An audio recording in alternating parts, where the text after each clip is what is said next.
Hello guys, welcome back to my channel. Today we're going to have a cooking segment, and it's going to be very simple. Anyone can actually prepare or make this dish. I'm going to make a Hubbard squash today. I'm using some salted butter, or you can use any margarine of your choice. Make sure that you do not put any water. Please do not put or add water into your Hubbard squash. Just put in some margarine there, and then add some sugar and put it on a low heat. Then when the margarine actually melts, or the butter, then automatically your pumpkin is going to cook. And now I'm going to prepare some rice. I normally use using a white rice here. Please actually prepare it as indicated on the packaging. And I normally use some hot water to prepare my rice, so this is exactly what I'm doing here. And then I will just let it boil for a few minutes before I can actually rinse it off and wash it and then prepare it.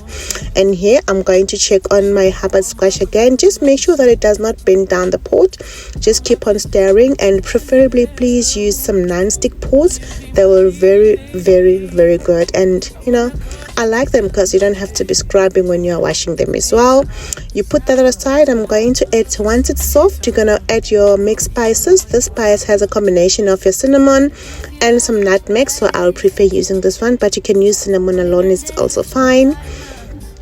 And for just to add some flavor, I'm putting on some mixed herbs here. So again, the choice is yours. And then guys, once that is done, I'm just going to stir over and make sure that it does not bend down the pot. And remember, the heat is still low at this point. And once your Hubbard squash or pumpkin is soft, you can remove from the stove.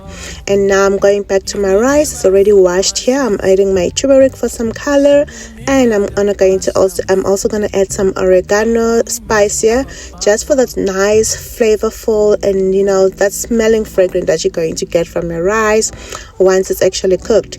I'm going to cook it on my high heat and then reduce the heat, and then let my rice cook on its own, and then I will check it out later. Again, you do your rice as you prefer. Whatever that you want to add, you can even add something else. And now I'm going to make some potato wedges here. You can use about 4 or 3 potatoes, it's up to you. I'm going to use some salt and pepper seasoning, the one that you get from Woolworths. It's actually very nice.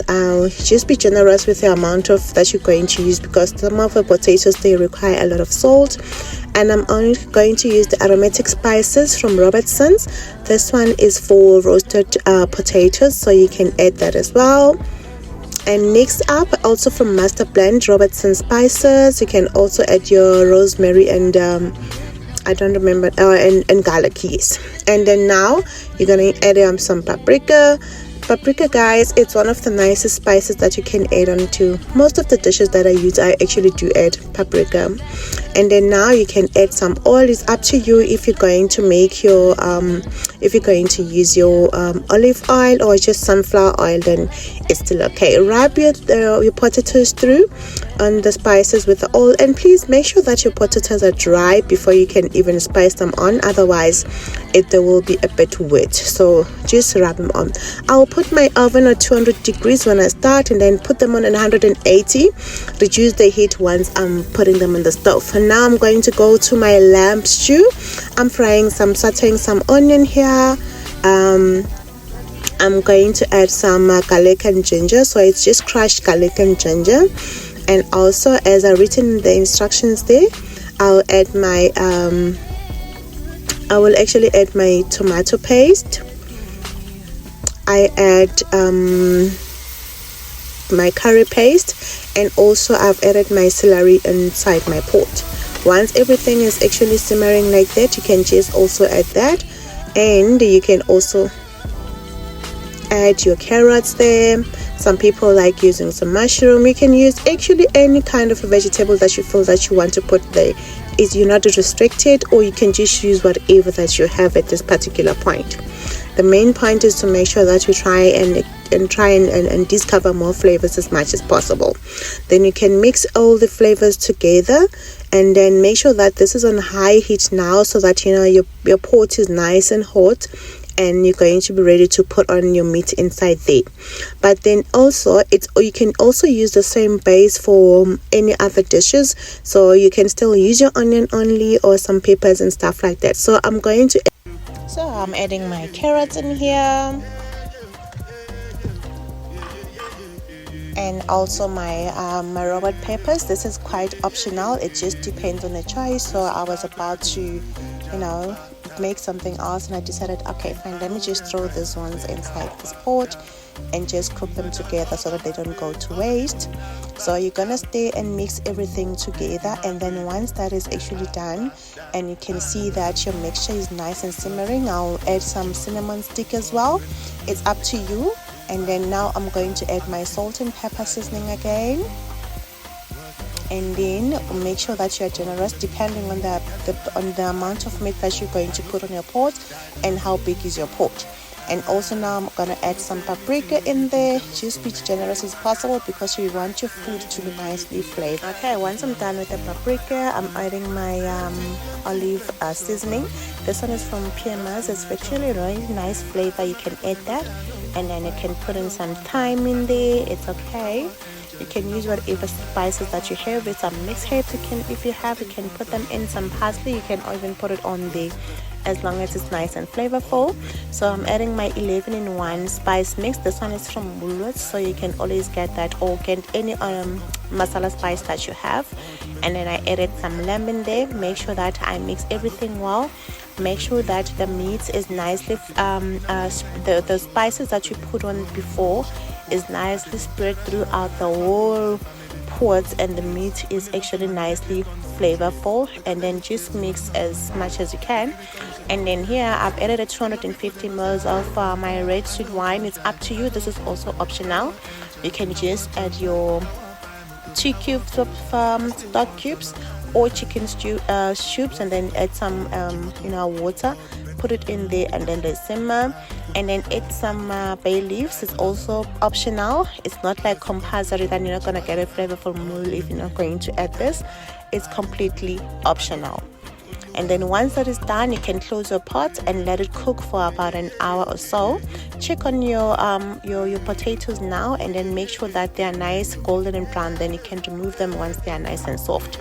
Here I was just making a side dish. It's just a coleslaw. I love using this knives because they would give you the actual nice consistency throughout your whole salad. So I'm just gonna make some cabbage there, and then also do my red cabbage and mix it together, because I'm just preparing a coleslaw. Nice and simple meal that's not gonna take a lot of your time while you're waiting for your lamb to cook. And then once you are done with it, you can also add 1 grated carrot, because I only added 1. You don't need a lot of carrots in this particular salad. So I'm grating 1 carrot here, and then mix together on my red cabbage and my green cabbage. So you can mix that together. And then once you're done with that, you can just combine your stuff together. It's up to you guys what you want to add at this particular stage. I'm gonna be adding some other things. So here, back to my lamb, I'm just going to check, and then if the lamb is not soft and succulent enough, please do add some water there and let it simmer for quite some time, and make sure that it's nice and soft. We don't want to eat some raw lamb. Now we're going back to the olive spice. You can add some Italian salad dressing there just to complete your coleslaw. And then you can also add your mayonnaise, but I'm actually using a salad cream here from Woolworths. Just wanted to make sure that it's finished before I can start opening another bottle. So I'm using a salad cream here, so you can definitely use that as well. And then you can add some sugar in there, just that you just just to reduce the sour that you're going to get from your salad, from the salad cream. And then once that is done, you can just put that aside, put it in the fridge to chill, because it's nicely served when it's chilled.